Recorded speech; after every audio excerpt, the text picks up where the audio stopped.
Assalamualaikum warahmatullahi wabarakatuh. Perkenalkan, nama saya Muhammad Elhamfat Rahman Arizki, mahasiswa PIPS tahun 2020. Pada kesempatan kali ini saya akan berbincang-bincang sedikit singkat kepada Bapak Ahmad Farhan ya, Pak. Bapak Ahmad Farhan ngajar di SMP 7 Lombok, kelas 7 di Lombok ya. Yang lebih tepat itu SMP 7. Di kelas 7 ya, SMP nomor 7. Nomor 7 kelas 7. Kelas 7 Lombok Timur. Lombok Timur. Baik. Nah, pada saat ini mungkin saya akan berbincang sedikit dengan Bapak. Perkenan ya? Baik ya. Kabarnya itu gimana Pak? Kabarnya sekarang? Sehat? Alhamdulillah sehat. Rezekinya lancar Pak? Lancar juga. Alhamdulillah. Ya. Baik Pak ya. Saya di sini untuk mengerjakan tugas UAS saya ini berupa podcast.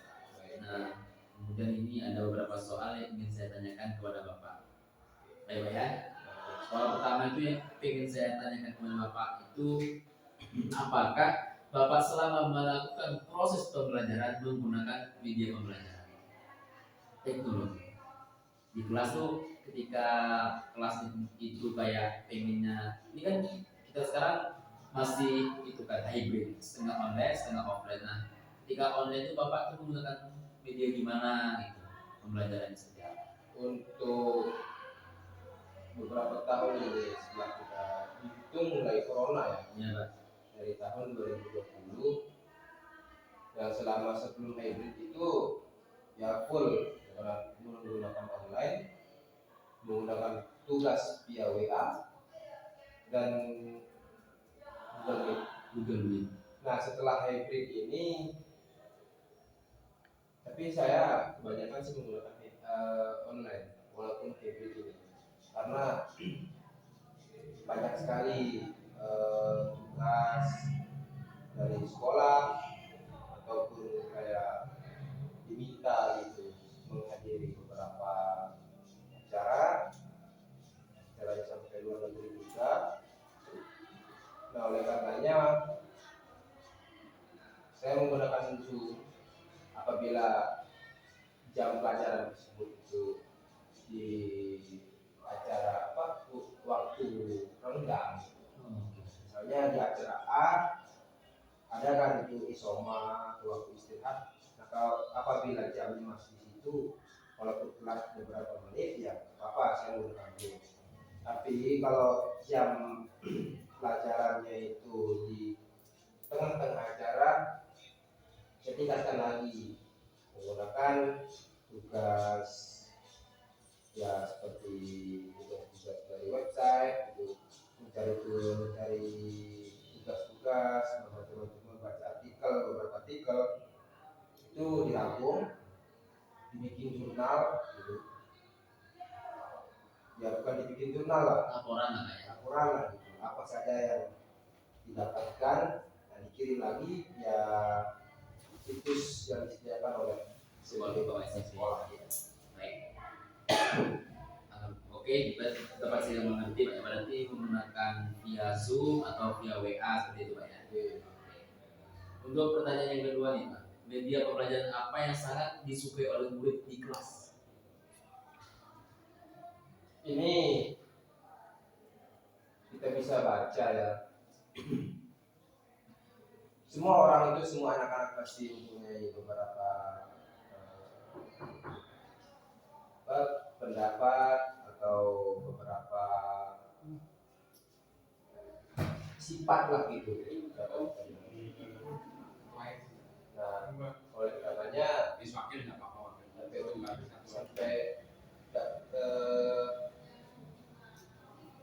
kalau anaknya itu rajin, oke, mereka pasti menyukai yang keduanya lah, saya bilang via online atau offline. Tapi apabila sifat anaknya ini yang kita bilang pemalas, yang setengah-setengah gitu, ya pasti mereka menyukai online walaupun tugasnya banyak gitu. Nah, dari seperti ini nih tugasnya kena imbas gitu. Mereka mengerjakan tugasnya dengan tidak maksimal. Apabila anaknya memang rajin, pasti maksimal. Bahkan perintah soal meminta ini dijawabnya panjang lebar, yang mana di luar jangkauan ini, di luar maksud soal itu. Baik, bisa dipahami Pak ya. Lanjut kita pertanyaan ketiga yang ingin saya sampaikan kepada Bapak. Apakah menurut Bapak media pembelajaran sangat penting untuk saat ini? Terlebih sekarang kan banyaknya media pembelajaran teknologi seperti contoh Google Meet. Apakah itu penting nggak Pak kita gunakan hal itu? Terlebih kita ini masih masa-masa hybrid. Kalau masih di zaman hybrid ini, di masa hybrid ini, Sangat penting Pak ya. nggak apa-apa gitu. Bukan sangat penting juga lah. Ada minus dan ada nilai tambahannya. Minusnya itu apa? Kita ya sebagai guru tidak bisa langsung ketemu. Di samping ketemu itu, contoh kita menjelaskan ada misalnya contoh murid yang tidak tahu, itu kan bisa kita datangi langsung ke mejanya, kita ajar di mana, yang ini, oke, yang ini gitu. Nah kalau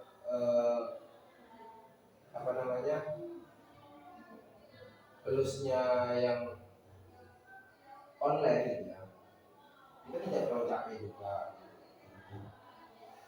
Jadinya antara offline dan online ini sama-sama pentingnya. Tergantung kondisi Pak. Ya, tergantung sekolah. Selanjutnya pertanyaan yang keempat ya. Apakah ketika Bapak melakukan media pembelajaran itu efektif nggak terhadap satu didik?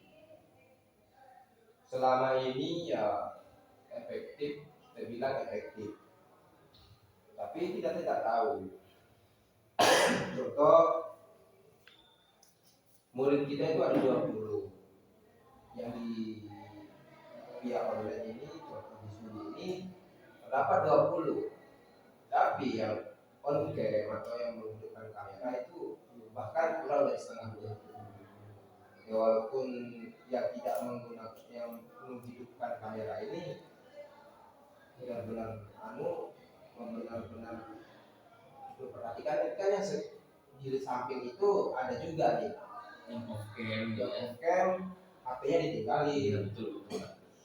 HP-nya ditinggalin, entah orangnya tidur atau HP-nya yang kuliah, kan tidak tahu. Itu berarti selama ini efektif atau tidak?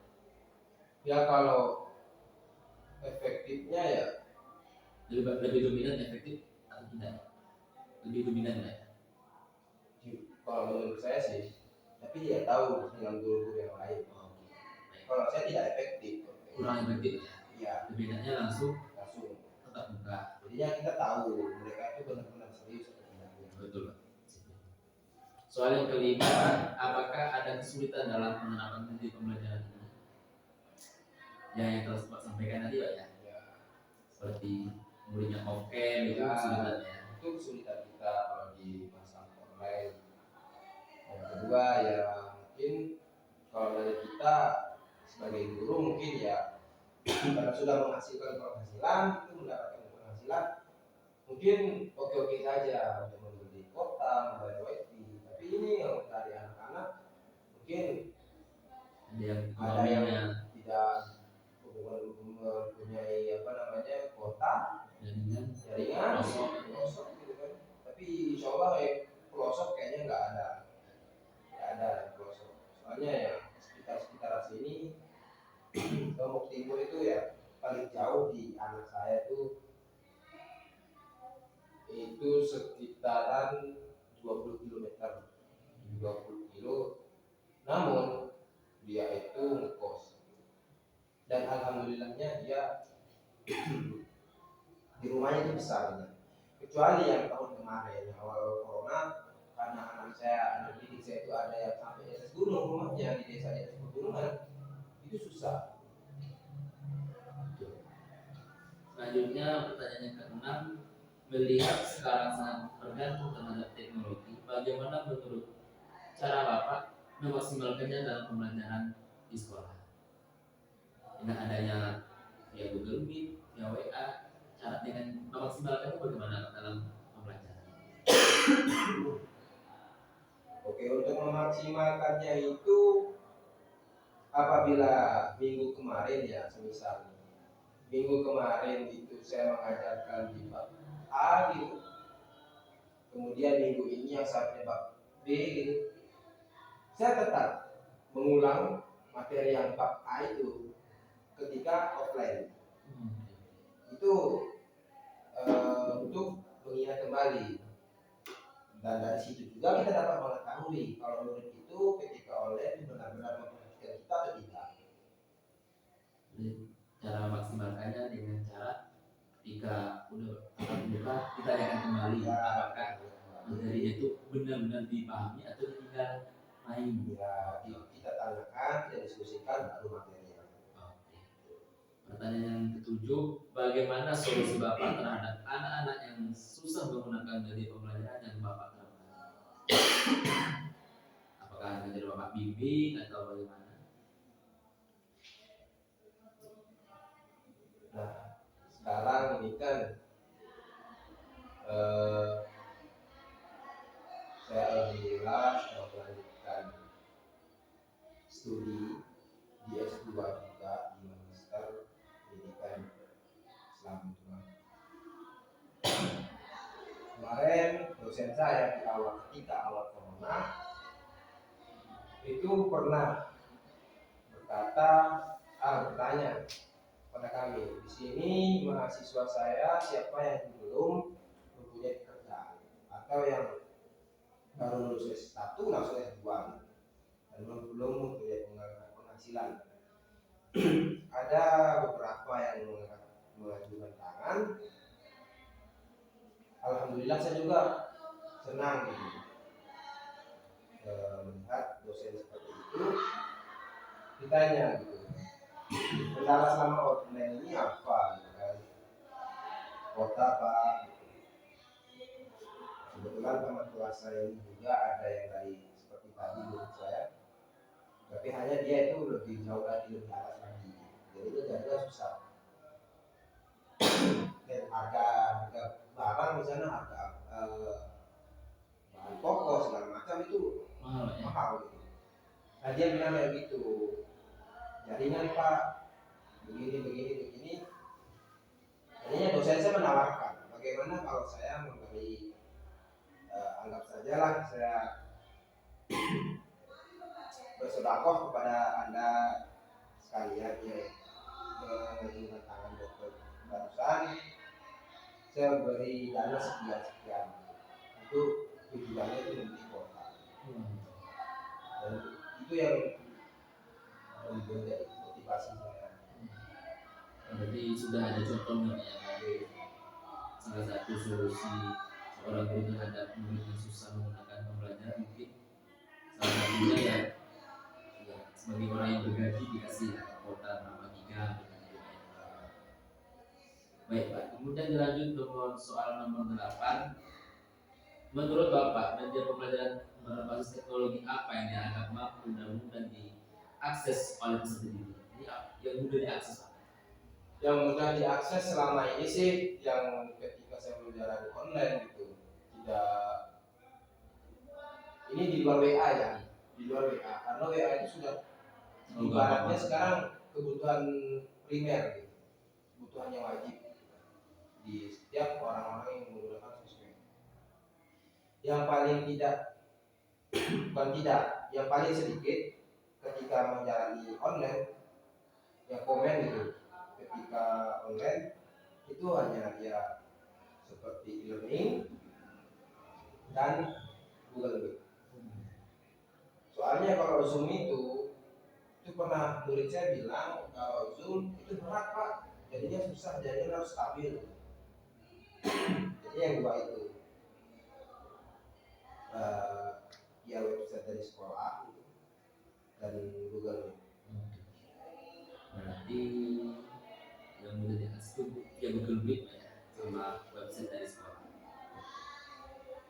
Sebelum pertanyaan nomor 9, bagaimana seorang guru itu, seorang bapak merespon terhadap kendala yang terjadi dalam proses pembelajaran. Ketika proses pembelajaran bapak itu ada kendala, bagaimana bapak itu merespon hal tersebut? Oke, kita lihat dari responan secara offline dulu ya. Kalau secara offline ini tidak bisa nih seperti guru dahulu kala ya, zaman-zaman saya masih SD, SMP, yang mana apabila kita tidak paham gitu, itu pasti mendapatkan hukuman, dan hukumannya tidak berupa fisik seperti jongkok apa segala macam. Itu ada yang satu almarhum saya masih ingat, beliau dulu apabila tidak paham di matematika itu beliau membawa bambu. Maksudnya bambu sudah diiris ukuran 2 jari. Itu biasanya kalau nggak betis sama tangan itu dipotong, dipecut gitu. Nah, kalau online tapi sebelum itu tadi siapa ya belum jawab. Yang offline ini ya respon saya gitu ya.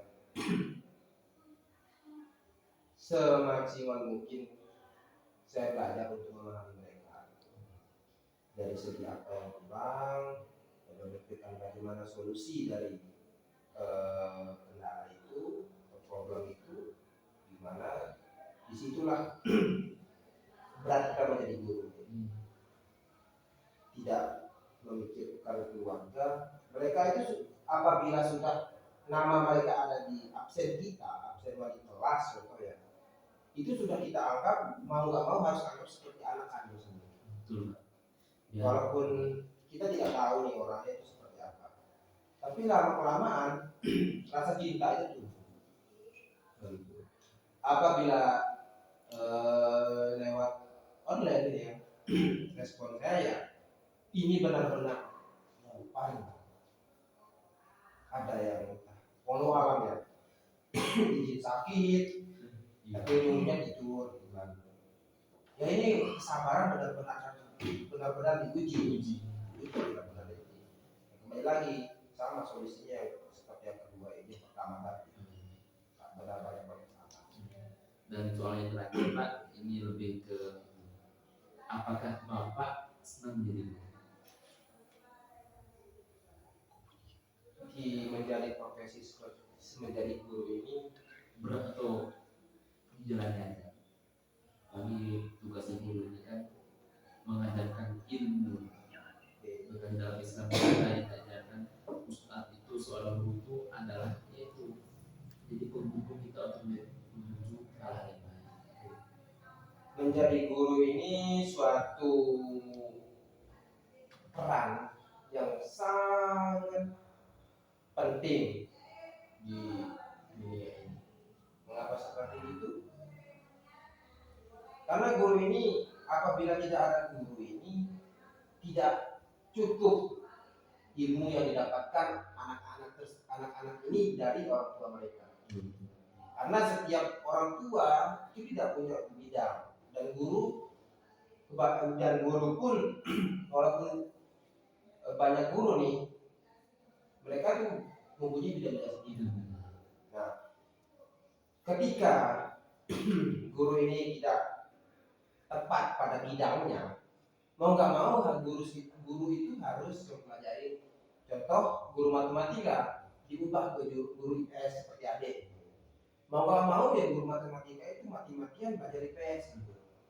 Ya tidak seperti itu, setidaknya sebelum masuk kelas materi yang akan disampaikan sudah paham gurunya lebih dahulu gitu. Seperti ada pertanyaan atau ada ungkapan gitu kan, galilah ilmu terhadap guru. Si murid menggali ilmunya terus pada guru.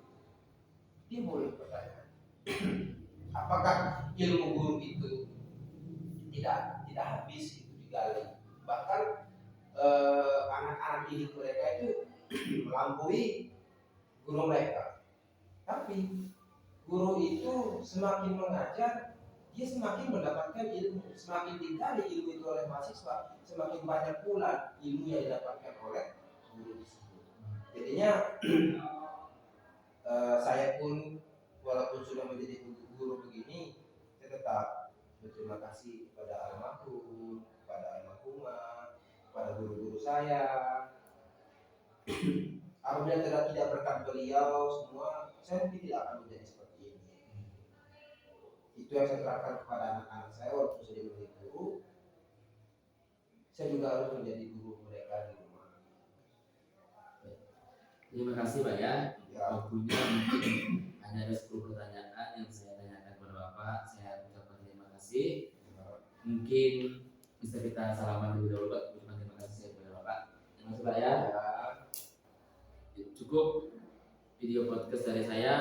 Saya tutup. Allahul muwaffiq ila aqwamit thoriq. Wassalamualaikum warahmatullahi wabarakatuh.